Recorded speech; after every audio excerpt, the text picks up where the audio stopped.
Hey, what's going on, everybody? It is episode 143 of the Audible Farm podcast, and this episode is brought to you by Couchtown Coffee.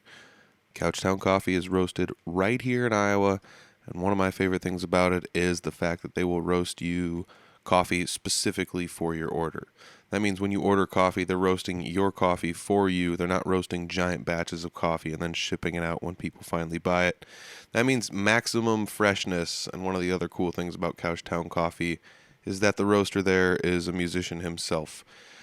If you guys want to save 20% on your order, go to couchtowncoffee.com. Find a coffee you like, make an order, and when you do, let them know Audible Farm sent you, and they'll give you 20% off. I know a lot of people that have tried it over the recent months, and their endorsements are pretty ringing. So check it out, couchtowncoffee.com. Thank you very much, Couchtown. This episode, I'm sitting down with Kris Anderson. I had the pleasure of seeing him at one of the Barnum Jam Nights at the Junkyard in Barnum, Iowa. Those take place every Tuesday. And, one of the coolest things about it was he just kind of showed up on a whim, and we all accepted him pretty well, just to let him kind of go up there and play some music. I got to play a little bit of music with him. And one of the coolest things about it was how much everybody enjoyed his music. Not just the other musicians, but just the people sitting there eating food, or the people that kind of just came in and were having some refreshments and stuff. And that's one of the funnest things about the Barnum Jam Nights is everyone's pretty accepting, but you could tell that everybody enjoyed it quite a bit. So I had to hit him up and say, hey, let's talk on the podcast and see what's going on. And come to find out he actually listens to the podcast. And that was one of the ways he kind of found out about the jam in the first place. So we talk about that. We talk about how he got started. We talk about his past singing in metal bands, and what is possibly going to be in his future as far as music. He's ramping up his booking schedule as of late. So check it out. This episode's really fun. I had a good time sitting down talking with him, and this is episode 143 with Kris Anderson. It's the Audible Farm Podcast with your host, Peter Stockdale.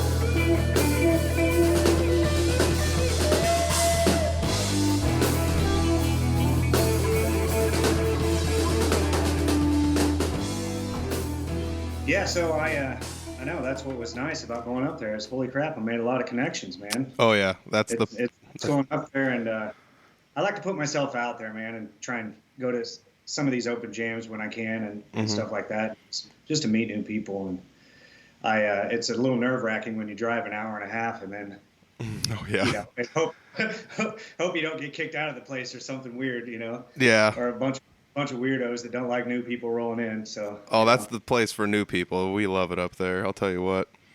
I'm just gonna do a little quick intro here, but I might leave some of this banter on the front half here. But today I'm sitting down with Kris Anderson. I mentioned you in the previous podcast with Clint Riedel. It's Kris with a K, Anderson with an A.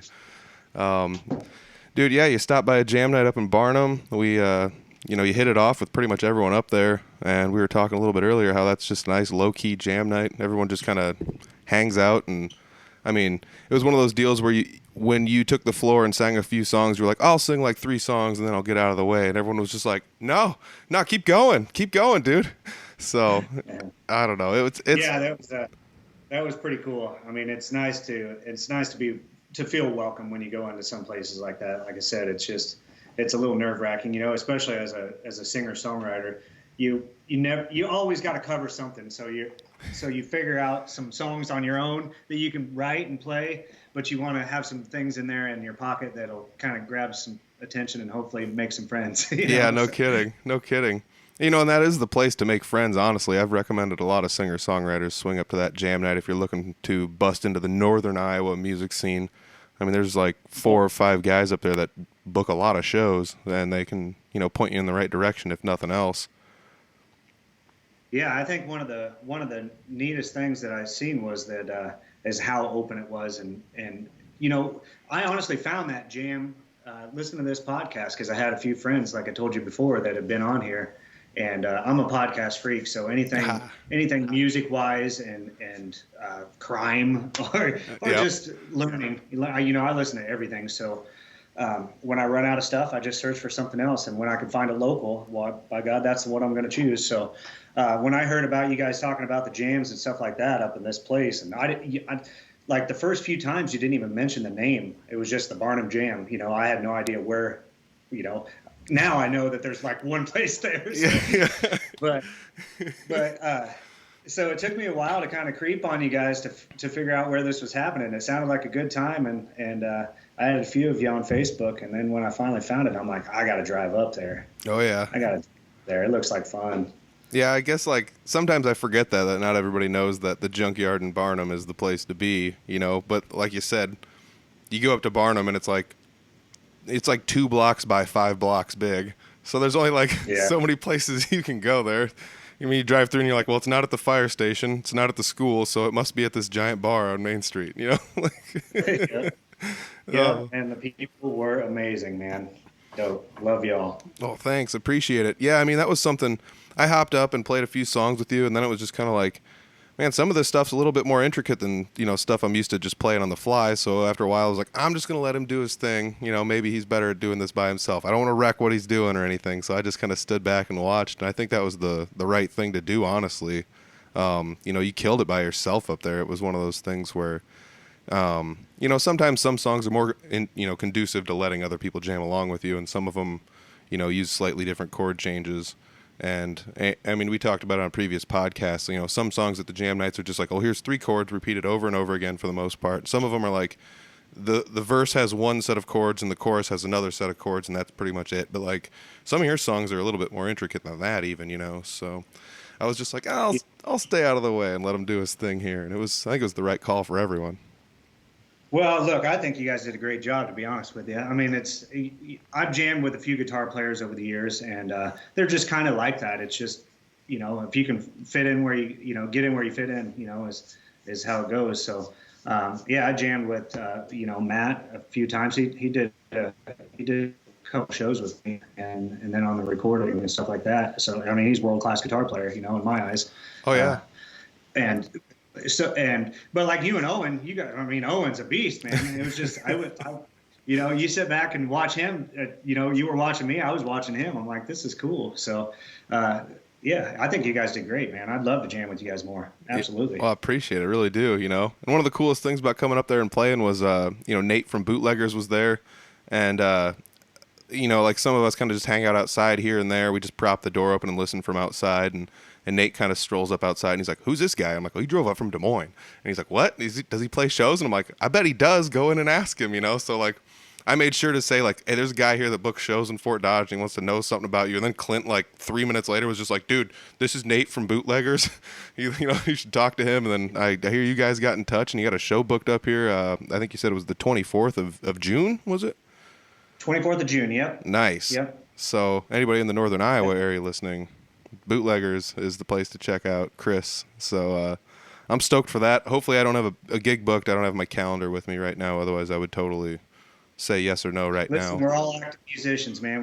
We're getting busy now that things are opening back up. So it's don't be surprised if you got a show. I'm sure you do. Yeah. You guys stay busy up there, I see.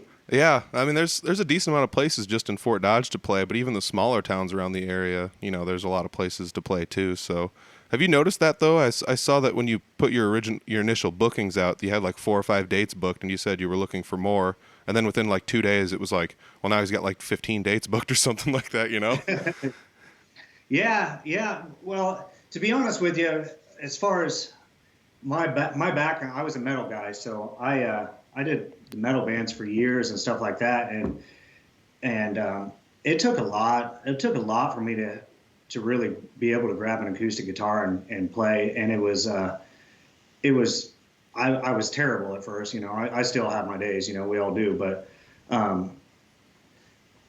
I had to go out there with friends, you know, 2 or 3 other guys that would kind of back me up, and they would sing stuff and I would sing stuff, you know, to even get me out of the shell, because I'm used to being out there with a band and just raging, you know, and having all the confidence in the world to sit up there and feel like you're naked with an acoustic guitar is just one of the toughest things in the world, I think, you know. And you know, so when I started doing that, it took a little trio that I had in order to even get me to attempt it, and then even then, you know, the last couple of years, I haven't really been that active. I play maybe 4 or 5 shows a year. That's it. You know,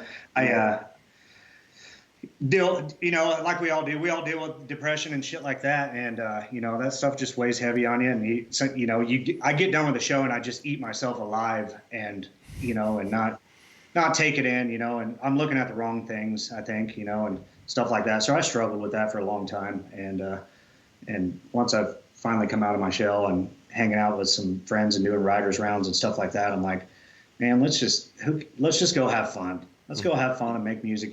Just like you said earlier, the Barnum Jams, some of those are 3 chords, and some of them are very intricate songs and stuff like that that people play. And that's the beautiful thing in music, man. It connects some of the simplest things with the most complex feelings, Absolutely. And that's the way music is with me, is that I can listen to a song and it'll take me back to when I was 8 years old. I remember the smell in the room, It's a weird thing that happens with me. Like I can think of, as soon as the song comes on, I can know right where I first heard that from, and all that kind of stuff. So it holds a special place, I guess, in my heart. So I knew I had to kind of get out of my shell and maybe get out there and have some fun with it.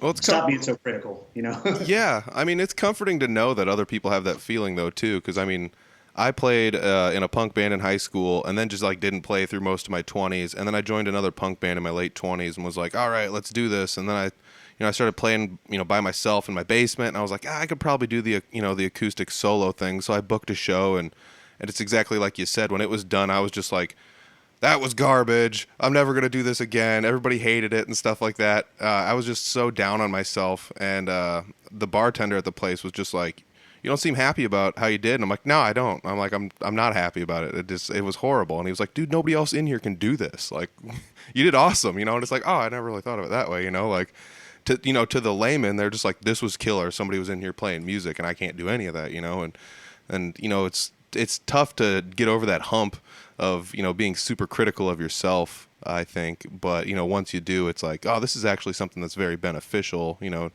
not just to us as performers, but also those around us or the crowd too, because if you're up there just thinking you suck the whole time, you just got that somber look on your face, and you're like, man, this is terrible. And then people aren't energized by what you're doing at all anymore. And the more you kind of cut loose and have fun, the more everyone else around you has fun too.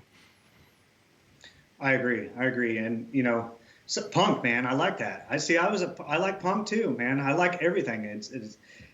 That's what I love about music, is that, sometimes you get a little stuck in your ways. Like, I remember when I first joined a metal band, I'm like, all I could listen to is metal. Yeah.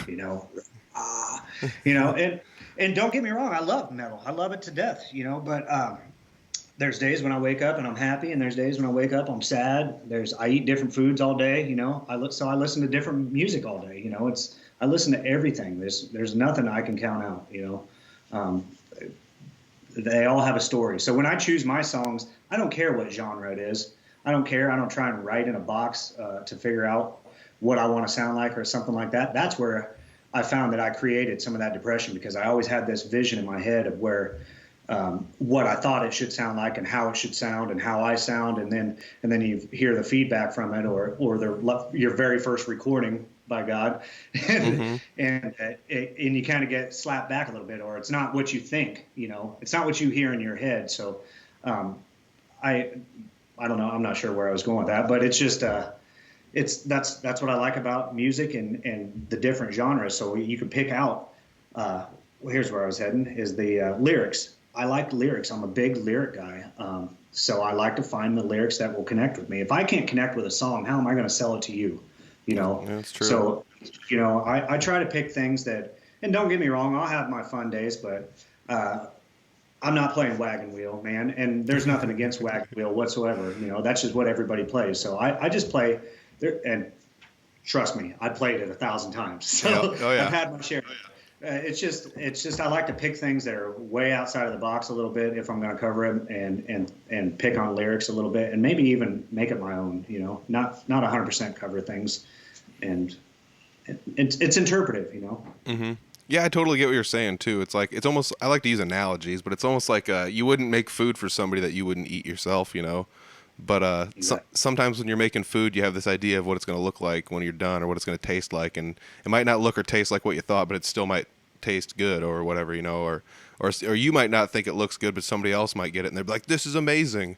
I've oftentimes used the sandwich analogy where, like, if you made yourself a sandwich, you'd be like, this is boring. But if somebody made you the exact same sandwich, even if it's just like ham and cheese, you know, and it's the same ingredients you would have used anyways, you're just like, this is the best sandwich I've ever had because somebody else made it for you, you know? So, like, sometimes being super critical of ourselves is just something that happens because of all that Yeah. stuff.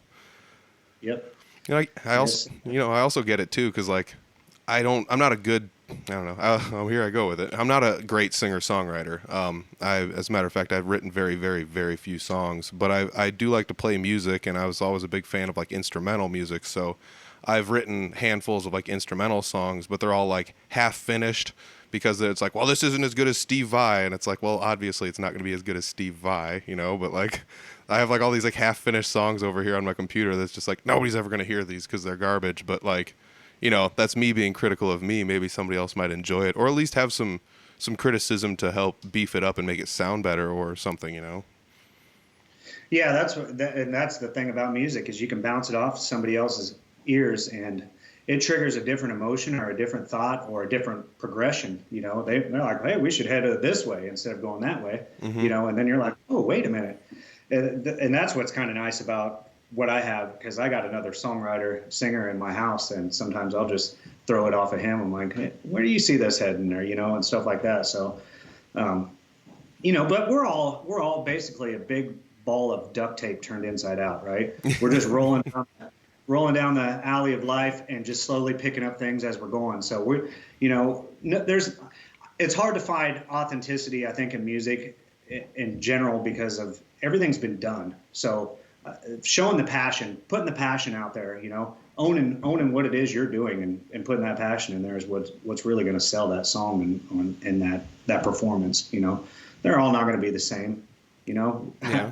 I don't put my pants on the same way every day. So we just, you know, I roll with the punches now. It's no big deal. I go out there and have some fun. So, yeah, I mean, there's definitely that argument that, like, almost everything in music's been done before, you know, and there's only a few arguments you could make that not everything in music has already been done. And I mean, I always, like, when people say everything in music's already been done before, everything's just a copy of something previous. And I'm like, well, I don't know, like, some stuff's not, obviously, but, like, at the same rate. Like, there's so many songs that are just like, this is GCD over and over again. You know, it's like, oh, there's a billion songs like that. Or like you said, Wagon Wheel, you know, it's A minor, F, C, G. And there's like a bazillion songs that use that chord progression. And I'm not even kidding, like a freaking billion songs.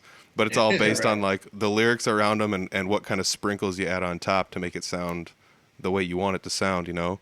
And the lyrics are a very important thing if you're doing the singer-songwriter thing too, though. You know, the lyrics do definitely make it what you want it to be instead of just being chords and basic stuff, you know, too. Yeah, you're painting a picture. But yeah, I mean, yeah, okay, so you got that whole chord progression, and you got a billion songs that are of that same progression, but they're all different interpretations. So that's why you can sit here and get stuck in this hole and be like, oh, that's already been done, or that's already been done. Yeah, but these are a billion other interpretations of it. What's yours? You know, find yours. Yeah. Don't make an excuse for the plan. Let's get her done.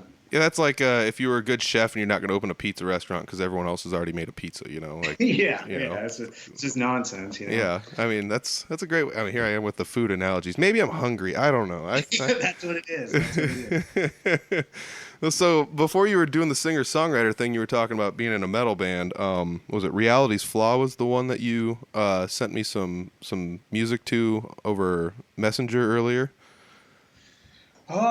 Maybe. I think that was it. Were you in other bands, other metal bands before that? Yeah, I was in.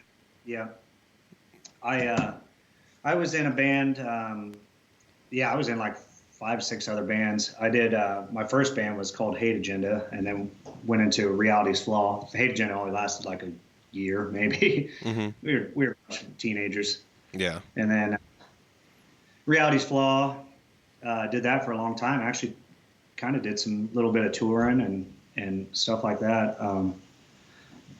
Got pretty accomplished around the scene, I'd say. You know, our shows were pretty good, I'd say. And then I went into Upon Death's Arrival, which was a whole different side of metal. It was the extreme death metal, you know, with all the crazy changes, and just, it was insane. Like, it's honestly stuff I would never listen to, but I created it. And I could send you a couple tracks of that. You'll get a kick out of that. Yeah, send me some of that for sure.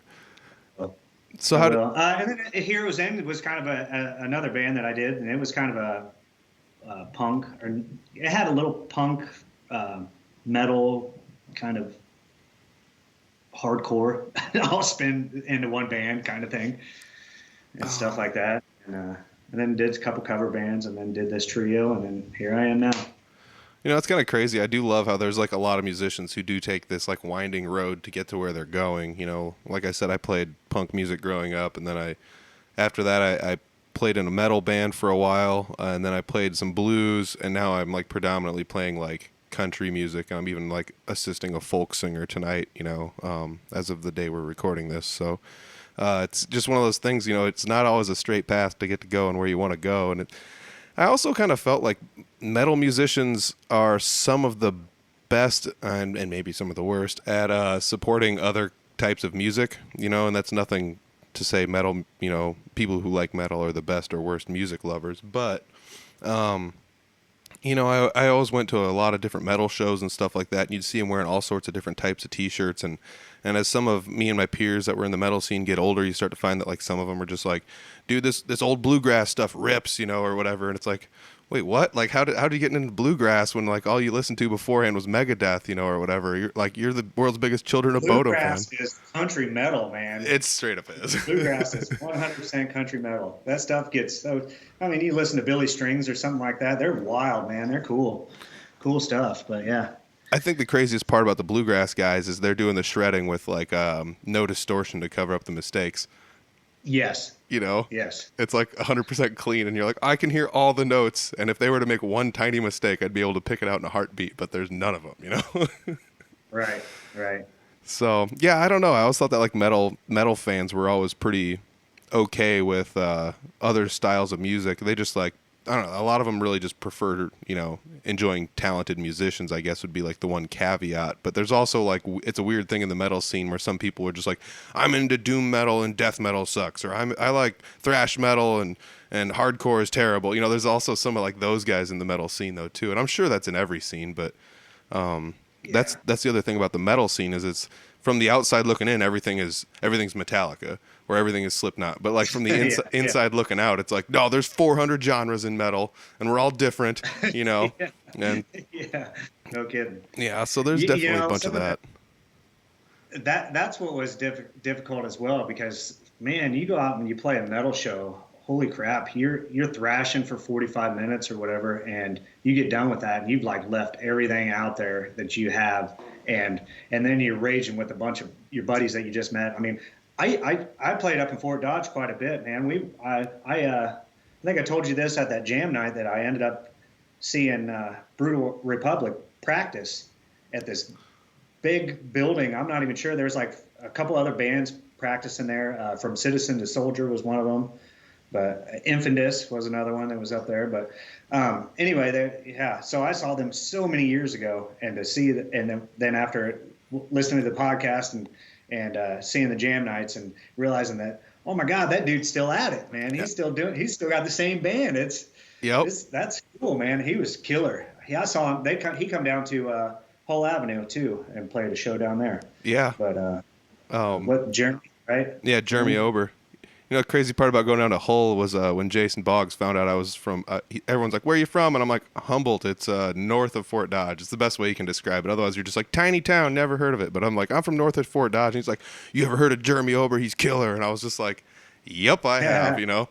As a matter of fact, when I was a teenager in a punk band, you know, Jeremy was kicking it in Brutal Republic, and he was just like, hey, you know, you guys should play with us. And we weren't polished or anything, so we never ended up playing a show with him or anything. But yeah, he's been doing it for a while, and he's morphed it and changed it over the years. Different members have come in and out, but he's still like the main figurehead. And it's pretty awesome though, because he'll tailor stuff to like the singer-songwriter type thing, or if he's playing like electric shows with like the whole band that he's got, he'll start the nights out kind of softer, and then by the end of the night he's playing, you know, he's damn near leaning into the, like the Metallica era. And you know, it's pretty crazy. Let's see here. He was just down here. He was down here 5 miles away from me at the Maxwell Farmers Market last weekend, I believe. Oh, and I nice. didn't see it until after, or else I would have been up there. I would have been up there because I mean, I think I met him back then or whatever, but I don't know. I can't recall, and I'm sure he doesn't either. But I was going to walk up. I would have introduced myself, Mm-hmm. It's crazy But because he actually just sent me a text message. That's why, if anybody was wondering why I was tipping my head sideways, I was trying to read my phone, but I missed it. I don't know. I'll check it later. Whatever. But yeah, I mean, he comes up to the jam nights there in Barnum quite a bit though too, and that's another fun thing is just to be like, I don't know. He's just one of the guys, and I always thought like Jeremy's so good, he's gonna be intimidating. I don't want to mess up in front of him and or whatever. But like, I would just go to the jam nights and just sit in the back and just kind of like watch. And then I was like, I'm not going to play. Jeremy's too good. I don't want to follow that or whatever. And then one night he was just like, hey, here's the guitar. I'm going to go to the bathroom. And he just like handed it to me and walked away. And I was like, what do I do with this thing? Like, I don't know what to do. And I was like, I guess I could figure it out, And I knew some stuff. Like I'd been playing in the basement. And before you know it, you start to like fit in places. And like we were talking about playing some more intricate songs. Sometimes he'll write some intricate songs and he'll sit there and be like, here's the basic chord progression. This is the key it's in. When you hit the solo, that changes to here, so you can solo it in this and then this. So he'll like tell you that kind of stuff before the song. Like, you get this quick 20-second rundown. So he allows you to fit in. He doesn't want anyone to just go up there and fail or whatever. Or if you're having a tough time, he'll call the chord changes out to you on the side. And it's like, yeah, he's just such a nice guy, and I think the world needs more people like that. But some of that probably just comes from him grinding for so long, too. Right. Yep. Absolutely. Yeah. Maybe I'll see you guys on Tuesday, man. Yeah, I mean, if you swing up on another Tuesday, I would be more than happy to see it, man. It was you fit in quite well, and it wasn't just like the musicians that were loving what you were doing. I mean, there's regulars that show up there. There's random people that come in just to eat food and things like that at the bar, and because the bar does have food. But you took that picture of all of us, there, and that literally everyone, like after every song, was going nuts. And I don't know whether or not it was the energy in the room or if you were just killing it that much or what. But all the musicians were loving it. And then you turn around and look, and it's like all these people stuffing their face with burgers and stuff are going nuts too, And it's like most of the time they're just sitting there enjoying themselves and then they leave, But you caught some people's eyes up there, Even like I said, even enough to book a show up there. It's definitely worth your while to swing up. So, well, I truly appreciate that, man. Like I said, it's those little moments. You don't always get those moments where you get people applauding. Sometimes it's crickets after you get done playing a song. So your skin gets thick sometimes, and when you're able to get a little bit of a reaction like that, and especially in a place that you ain't even ever been, I truly appreciate it. I smiled all the way home, man. So it was awesome. Yeah. And then I learned some things. I'm like, all right, man, you got to get some business cards and some things like that. Like I think I wrote my number down on like 5 different napkins that night. So, oh, that's hilarious. I didn't even have my Facebook page up really, or anything like that. So I was like, all right, it's time to maybe get some work and book some shows and get out there. There's a lot of cool people out here, so it's time to get out. Yeah, I mean, a bunch of us did add you on Facebook, and then it was, some people, I couldn't find him, and I'm like, well, this is his page, and we're all trading our phones around to make sure we all added the right person, and then we saw, like, later in the week you modified it to, professionalize it a little bit more. Those are huge air quotes for people not watching, but yeah, it's one of those cool things where it's like, he's gearing up to do some special stuff here, and I think that's going to be pretty beneficial. And it's not like you have to have a professional Facebook page. You don't have to have business cards to do it all or whatever. You can just go out there and have fun and do it, and there's so many people that are successful just doing that. But it does sometimes make it a little easier to find the people when you have like a page that's kind of easier to find or properly titled or whatever. But So earlier you were talking about how you played a couple shows as like a trio, and you even had like Matt Woods join you, and that was something that like when you sent me your gosh, I don't want to get it wrong. It's whiskey and cigarettes and whiskey, whiskey and cigarettes. Whiskey and cigarette. Had it right the first time. I don't have any notes with me. I've been writing everything. Literally, I'm writing stuff down on my table right now because I don't have a notebook with me. So like, but yeah. Notebook, man. It's been the one thing I've been lacking. I've been telling myself I gotta go get a notebook here soon because I'm using one notebook for like 4 different things right now, and I'm just ripping pages out of the center. I got mine with me everywhere I go, man. Dude, that's honestly smart. Let me ask you this then. We're going to shift gears real quick. How many times have you been somewhere where you thought of a lyric and you didn't have your notebook with you, and then it's gone forever? Never. There you go. Smart man. The voice memo in that thing is plumb full, along with my notes, and yeah. So, and then I got a portable Zoom that I take with me to shows, Mm-hmm. And record the sets live because I want to do a live CD. But there's always ideas, man. Ideas are always coming at you. You know, like I said earlier, we're just kind of a ball of sticky notes rolling through life. So we kind of always have these ideas, and if you ain't jotting them down, the one mistake I have made is that I'll listen back to maybe some song ideas or something like that in my phone, and I'll leave them in there for a while. But if I listen to them a handful of times, I'll just decide they're probably not valuable if I'm not going to do anything with them. You know, if I've made up my mind that I'm not going to do much with it, and I'll delete it. Mm-hmm. And I've talked to, since then, a few songwriters, and they're like, no, don't ever do that. You never know when that'll trigger something else, you know, and I do get that. So I'm kind of trying to stop myself from doing that. But sometimes you need the space. Yeah, that's true. I mean, that's like you said, same deal with me. Like the long and the short is I try not to let an idea fade away. I try to let it stick around, you know, either in a notebook or on notes in my phone or on a recording. Yeah, that's really smart because honestly, like I said, I sit down and I record like shells of songs, or I'll like make like backing tracks that are, you know, basic but like just different enough to be something that's, you know, not just, you know, your average YouTube like, you know, A7 to E7 to D7 nonsense, but like I'll make some backing tracks and I'll play some like solo type stuff over top of it, and I'm like, it's garbage, but then I'll come back like months later and listen to it. I'm like, there's a few bits in here that are actually pretty good though, you know. Some of it is not something I would use, but there, like I said, you know, you don't want to throw it away because you might come back months and months later and be like, oh, wait a second, there's something in here I can use. Maybe not the whole thing, but there's definitely something. Or maybe you're like, I have this thing that's not quite finished, but in this little sliver of something, I can just slide it right in there and it fits really well, actually, you know. So it makes sense. Yeah, I've had two separate ideas that created one song that I didn't even realize that they worked together. You know, or I didn't put much thought into them working together. And then one day I played them back to back, and I'm like, holy crap, there's almost a song right there. Yeah. You know, so it's weird how that works.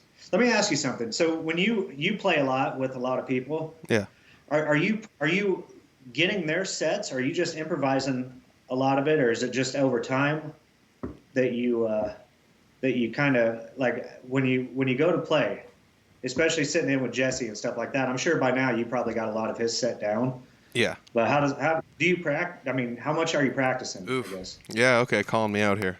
I met Jesse at the jam night in Barnum actually, and just from playing along with him when he was playing, you know, there's other musicians up there who might be like quote unquote better or whatever, but like a lot of people up there are busy musicians, but you know, booking 3, 4, 5 shows a week or whatever, or they're in like 2 or 3 or 4 different bands, you know. And it was one of those deals where like if I just played with Jesse and I was just kind of like goofing around and improvising as he was going along, I just figured out, okay, here's the basic chord changes he's using. I can tag the end of some of his lyrics like this, or this is where the solo would fit, or this is kind of the style I should play or something like that. And, you know, it ended up being one of those things where he just invited me to come play a show with him once, and it went well enough that it worked out. And honestly, the first show I went to with Jesse, I ran sound for him. And somebody else was playing guitar, and then that transformed into me playing bass with him while somebody else played guitar with him, and then that ended up morphing into me playing guitar with him, because like there used to not be a bassist at jam night, and you know, sometimes Owen would be there, but sometimes like before he would come, there was another guy that named Brad that would show up. We drop his name a little bit here and there in the podcast, but yeah, sometimes Brad wouldn't show up because he's got a family and a farm, and he works, and he's, you know, busy guy. So like I would just bring a bass with me sometimes, and if nobody was playing bass, I'd just play the bass. And I'm not like insanely good at the bass, but I'm passable enough to just be a bassist. So what we ended up doing was just kind of just going to shows and figuring it out on the fly. And I wouldn't say we do things the same every time, but there's a few songs where I've found my comfort zone where it's like, this is one of Jesse's songs.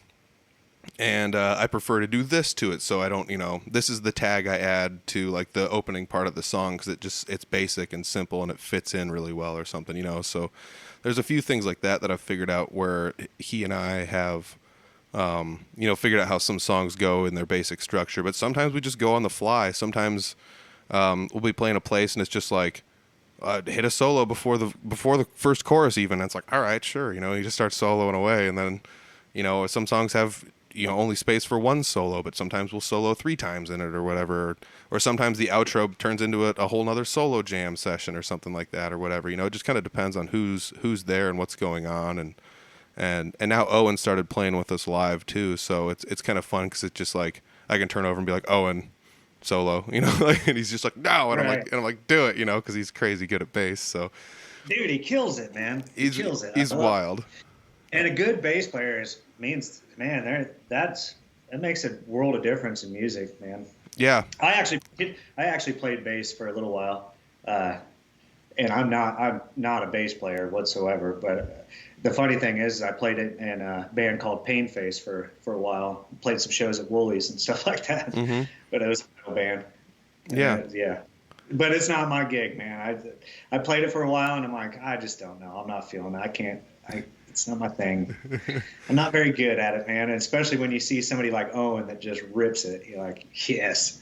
Yeah. Oh gosh, it's wild. I mean, he plays almost I did podcasts with him this last week, and he plays almost everything by ear. So, and that's something that's different about him and I was like, he plays stuff by ear where I'll like look at Jesse, and Jesse's like, these are the basic chords, and I'm like, okay, this is the keys, and his capo's here. I can play these chords to what he's playing, and then I can also just like solo in this shape or whatever. So my brain goes into this weird like mechanical place instead of like just playing by ear.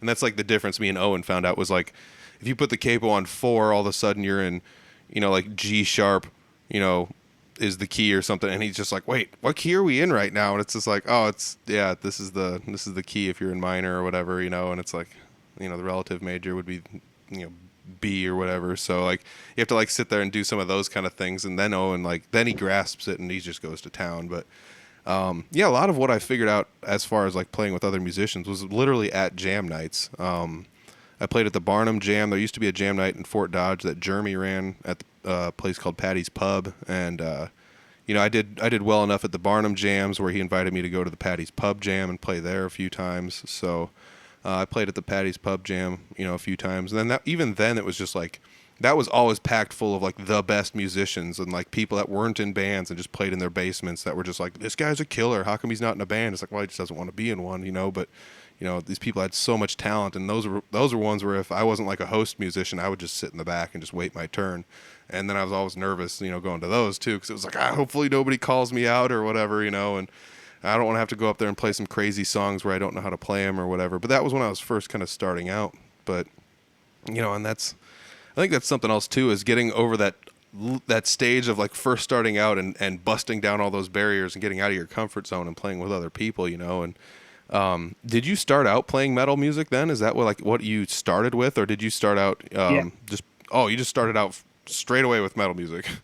Yeah, I grew up on my name, Kris with a K, Anderson with an A, mm-hmm. is I'm named after Kris Kristofferson. So my mom and dad were kind of country folks, and they like to listen to that kind of stuff.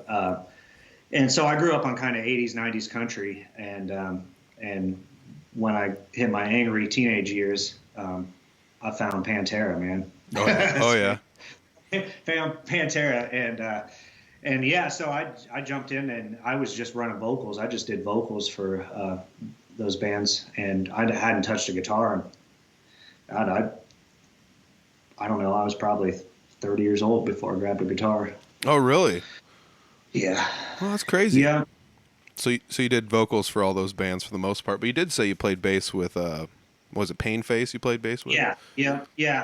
So I guess and that was probably right after I grabbed the acoustic guitar. I bought myself an acoustic guitar and just learned basic chords, and then from there I ended up playing bass for a little while, and I still, it was probably 5 years ago before I really got a little more serious about it, and I did a few lessons here and there, but nothing to like 4 or 5 lessons. That was about it, you know. Nothing too crazy. I didn't spend a bunch of time on it. YouTube. Yeah. YouTube and online blues, man. I learned starting to mess around with some Delta blues and stuff like that too. Mm-hmm. It's just fun, you know, get outside of the box and learn some other things, you know. I played G, C, and D 1,000 times. Let's find some variations of it. Yeah. So that's what I want to do with these jam nights, is just go out and meet people and jam. You know, I want to be able to improvise a little bit. I'm not a technical player, but if I could find my way around a little bit, that'd be cool, you know. So and the only way to do that, the only way to get better is get uncomfortable, you know. So get uncomfortable and learn. That's 100% true, you know, and that's pretty much how I figured it out. Because like I said beforehand, like punk and metal were the only two things I played, and those aren't very like conducive to improvising, you know.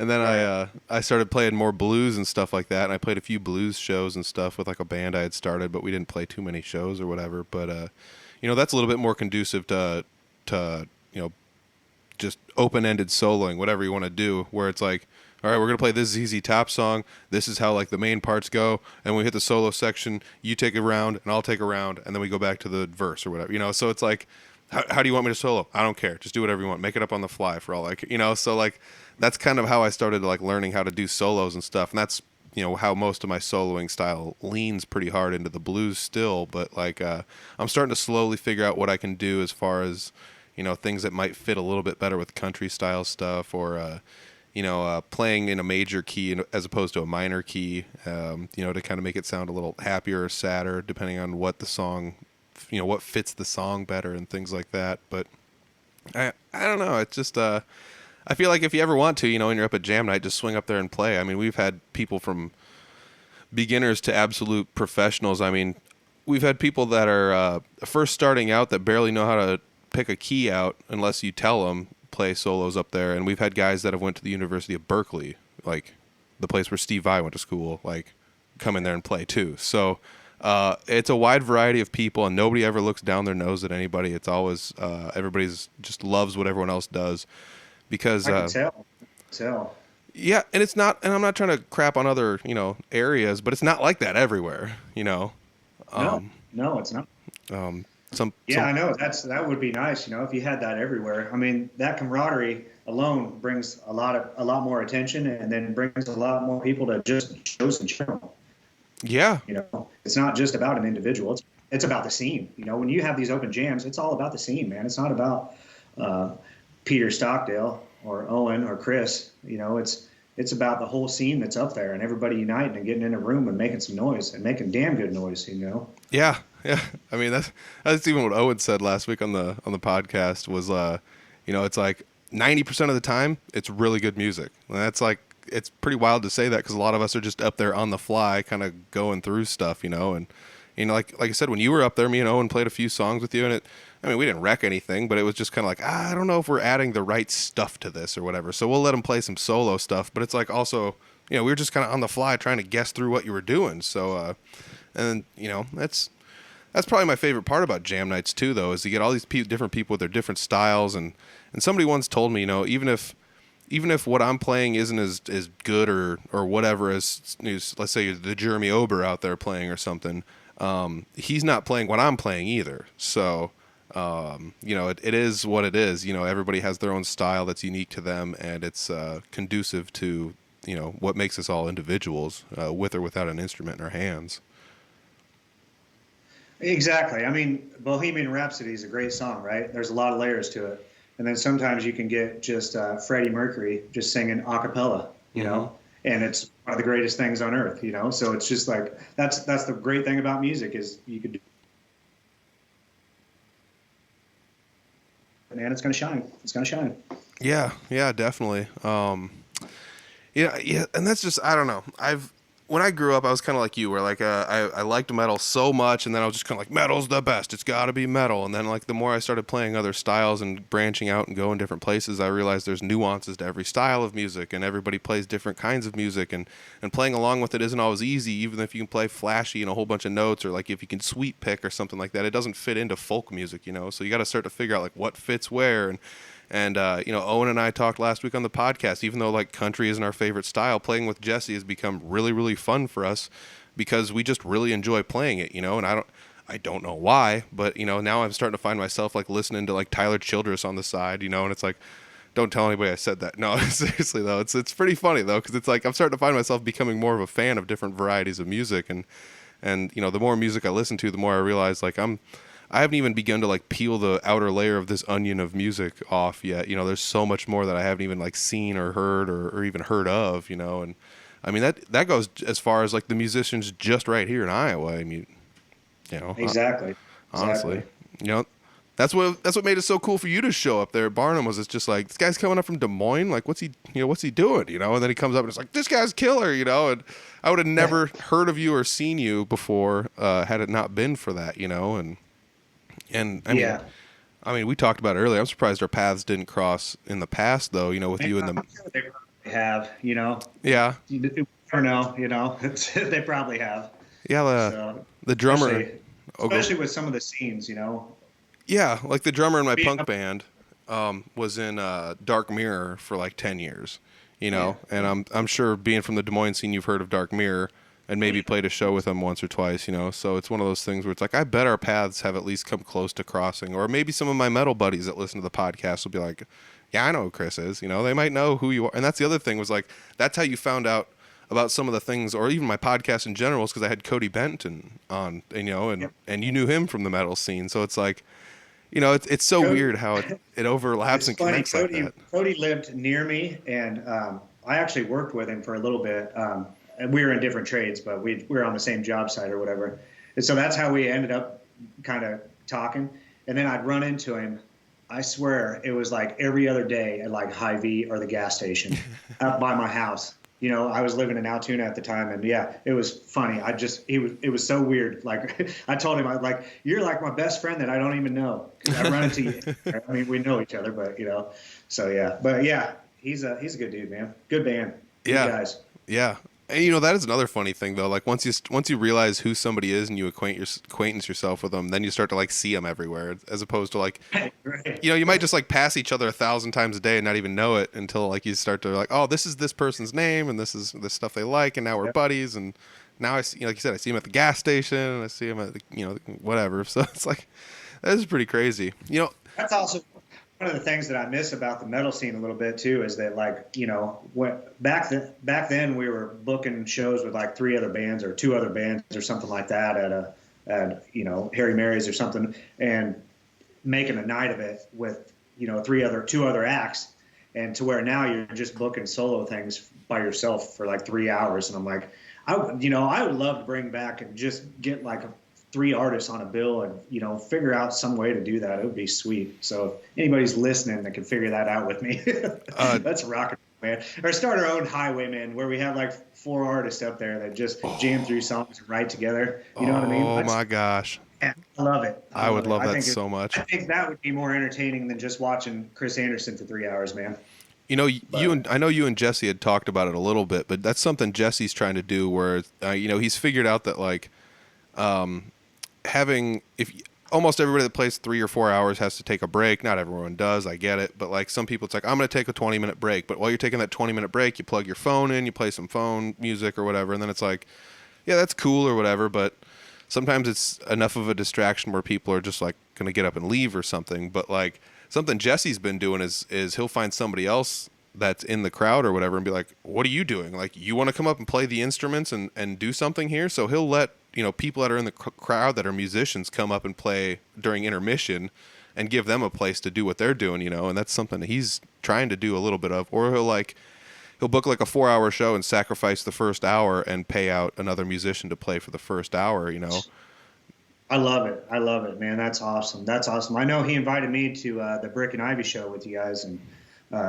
I initially agreed to it, and then I started thinking about it. I didn't even realize it until like 2 days before it was my freaking son's birthday. I mean, I knew it was. I just didn't put 2 and 2 together, and I'm like, well, I can't do that. Yeah. I can sneak away, Jesse. Come up. I'll come down, man. But Yeah, I mean that was a pretty fun place if you can ever get there. I mean that's the other thing he likes to do is like if he's booked a show there and you've never been there, he wants to try and put somebody else there. So it's just like check out this other person I know that you can book. You know, we're not scared to cut another slice of this pie off and give it to somebody. You know, because there's plenty of bookings everywhere for everyone. Plus, you don't want to. It'd be like if we booked every week at Brick and Ivy, people get tired of us. You know, not that we would or not that Brick and Ivy would do that to anybody, but like. You know, it's so we want to make sure that the places have different varieties of people to book. So that way, by the time we actually do come back, it's a whole new thing. And, you know, like I said, everybody gets a slice of the pie, you know, on the way around. So, you know, that, like I said, that's one of the funnest things about Jesse. And we played there and they had a different stage setup than they had the last time Jesse was there. And it was a little bit smaller than we thought it was going to be, but at the same time, like with, you know, I made the joke with lumber prices, this is like a $20,000 stage, you know, like, but it was killer. Yeah. I'd never been there before. It was really fun. The only time I'd ever seen anything from there was videos of when my buddies had played there. So it was really, you know, that's the other fun thing about playing with Jesse is it gives me the opportunity to go new places that I wouldn't normally get to go. You know, like I said, I play in punk music and nobody's going to be playing punk music at Brick and Ivy, you know, like, right. Oh. I know, man. I've been there. I haven't played there or nothing like that, but so when I'm not playing, I'm normally heading out to shows, you know, whenever I can, if I can break away. It's kind of tough. I got 6 kids and I live on a farm myself with a bunch of animals. So yeah, it's tough, but any chance I can get away, I escape and I go and watch other people perform, man, if they're out there. So I would just, I caught my buddy Josh over there, and then last weekend I saw another buddy of mine in Mitchellville, and then, you know, so anytime I can get out, I get out and see other musicians and look at new venues and what have you to hopefully get your foot in the door, you know? Yeah.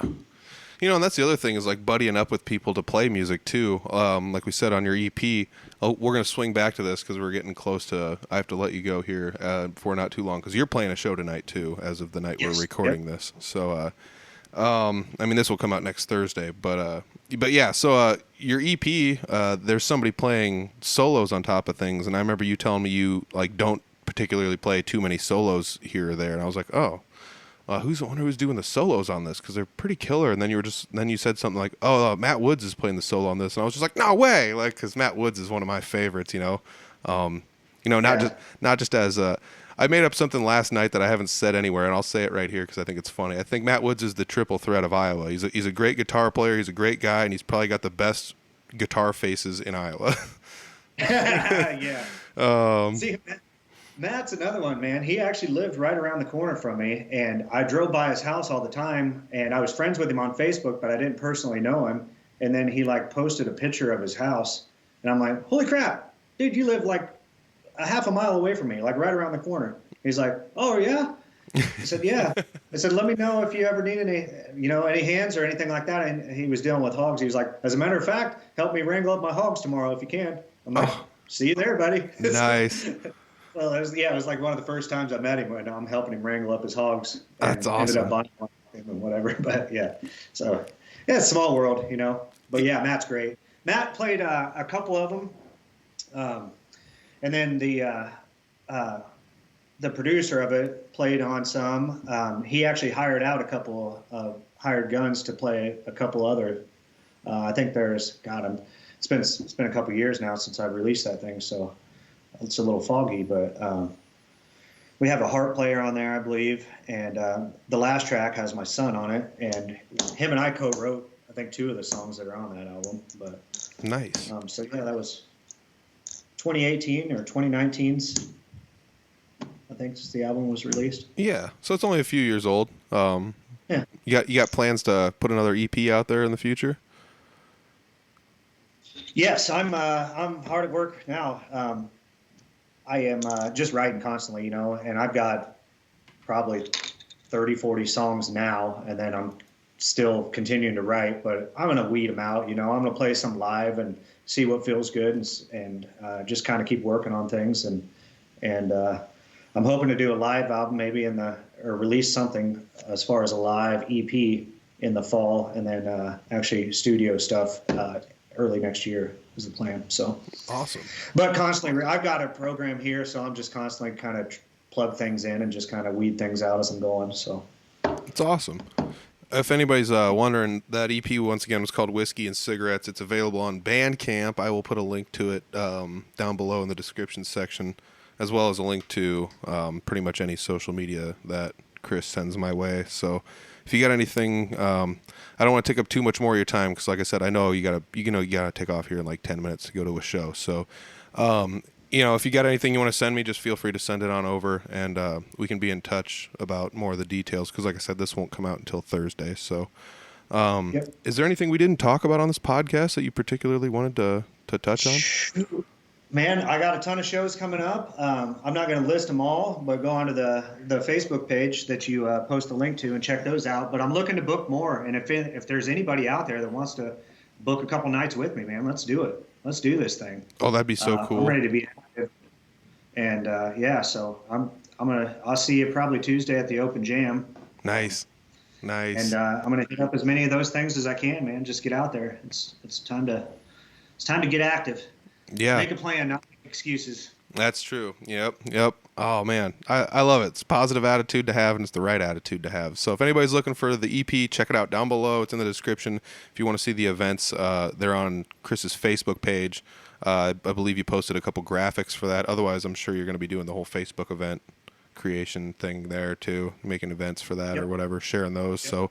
So check out the Facebook page. Give it a like. Give it a follow. Whatever you got to do to make sure you don't miss out on one of his shows, because like I said, if I'm not busy on the 24th when you come to Fort Dodge, I'm going to swing down and check that out because it's just down the road from me. So I'll be super happy. You bring your guitar if you do. Maybe I'll pop in on a song or two.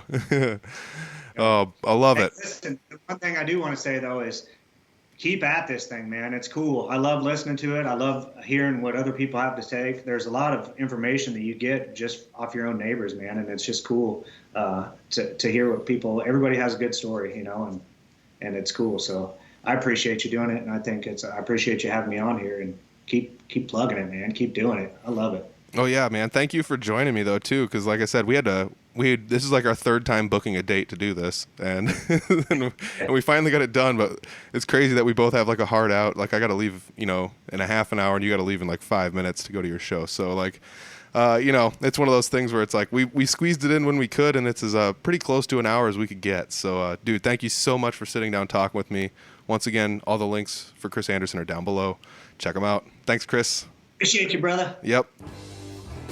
It's another good episode. I love meeting new people and enjoying their tunes and hearing their successes and struggles and what they've done to morph themselves into the person that they are in the present day. And, I can't wait to see what Kris Anderson becomes in the future. He's really starting to take this thing, pretty seriously. He's ramping up his schedule for bookings and things like that. And I hope to see him at a jam night again here sometime soon. He said he's going to swing out to a couple more of those. So if his schedule permits it, I can't wait to see that. And if my schedule permits it, I can't wait to see him play live somewhere sometime. As a matter of fact, that show on let's see here, was it the 24th? I believe it was the 24th. Let me double check that. But yeah, he's going to be coming up to the Fort Dodge area here before too long, and it's going to be a good time. I can't wait to see that. I think it's really fun that we've got such a nice, looks like we got the 25th on that show. It's going to be up here on June 25th. If we mismentioned that in the podcast, I'm sorry for that, but I did mismention it here in the outro. But Kris, he's going to be up at Bootleggers in Fort Dodge on the 25th.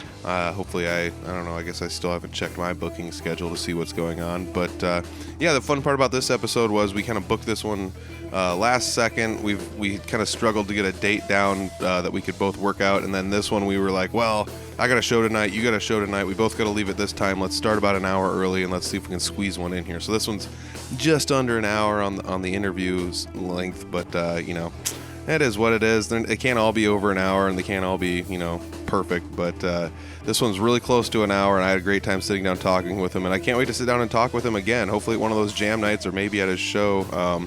If I can't make that Bootlegger show, maybe I'll try and make some other shows. If you go to his Facebook page, there's links down below. You can find all of his other events, as well as his EP on Bandcamp for Whiskey and Cigarettes. I'll put all that social media stuff down below. So check out his links, give his Facebook page a like, follow him on Instagram, and definitely check out that Whiskey and Cigarettes EP that he came out with a couple years back.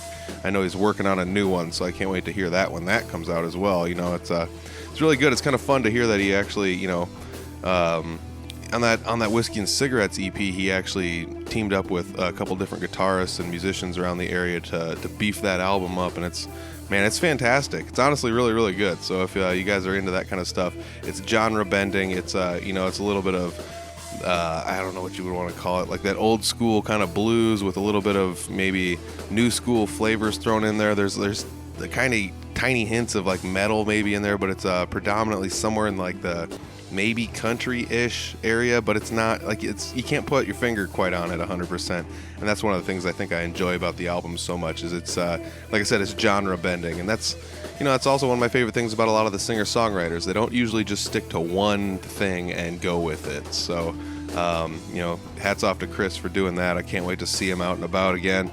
And if you guys want to check his stuff out, like I said, his social media and his Bandcamp pages are down below, so check them out. And yeah, if you want to check out more Audible Farm stuff, go to audiblefarm.com. There's links to all the social media there, as well as just about anything else you could ever want Audible Farm. You can go to the YouTube channel and hit subscribe. You can go to the Facebook page and hit like. You can share some of the links from there. You can go to the social medias and comment, or on the YouTube channel and comment on the videos, or just kind of let us know what you think. If you're listening on a podcast service, give us a review on there. You know, it's nice to hear from other people what they think about the episodes and things of that nature. So if you're listening to this and this is your first episode you listen to, thank you. If you're a long-time listener, hey, give us a comment and let us know what you think. There's also a Patreon page where you can go to check out all of the Audible Farm videos as far as the podcast videos. So if you're into watching, I guess, if you're into watching the podcasts, the podcast episodes are there. They're only $1 a piece, so check those out. Just $1 a piece. Well, it's $1 a month. That's 4 episodes a month, so that's $12 a year.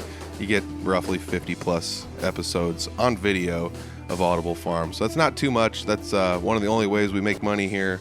Other than that, you can go to the Audible Farm shop and find some stuff you like. I've had a lot of people. It's so weird. It's getting hot out, and everyone says, I want a hooded sweatshirt, but it's like, you know, getting hot out. So I don't know. I've got some ideas for some new t-shirts coming in. Otherwise, the Audible Farm shop, there's links down below for that as well. If you guys want to support Audible Farm by buying some merch, there's t-shirts there. I have one hoodie left. And there is also all sorts of decals and things like that. So check those out if that's something that interests you. Otherwise, the podcast is always free. It's also free on YouTube. So if you guys are looking to listen to it anywhere, you can listen to it on any of your podcast streaming services as well as YouTube.